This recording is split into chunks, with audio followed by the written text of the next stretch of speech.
This hardware up here on this door is the original hardware. Kent Waymeyer opens the door to what's known as the Ford Barn on the 4x4 ranch in Fraser, Colorado. Yeah, everything you see is original with the exception of these. This barn was the Western Slope's first Ford dealership.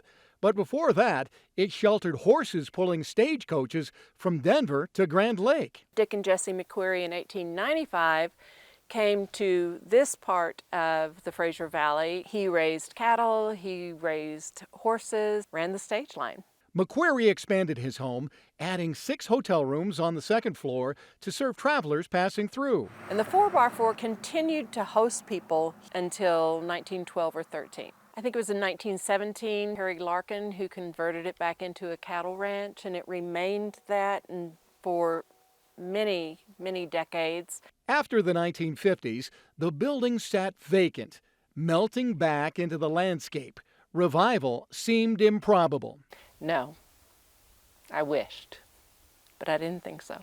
That is, until a group of homeowners decided they needed to save the building sitting on the edge of their development. We formed Historic Fraser. We got the deed transferred to us. Historic Fraser worked to get the 4x4 listed on CPI's Most Endangered list in 2014. That listing opened doors for them. I had no idea there was such an infrastructure of people in the state that do historic preservation. CPI provided critical guidance. Step by step, we were able to make it happen. The first building we restored was the barn. The volunteers, we got the barn lifted up and blocked up. That work spurred optimism. I'm not sure whose idea it was to start with the barn, but good thing we started with the barn because that showed us all this can be done. The hotel required near complete disassembly and reassembly. The building was sunk into the ground to here.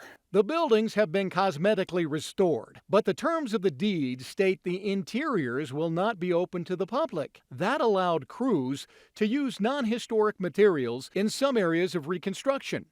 Only a few items remain to be finished. So we have windows and doors, and then cleaning up the site, putting up whatever interpretive signage. Volunteers with Historic Fraser agree this project was bigger than just them. When you hear that saying, it takes a village, it's so true.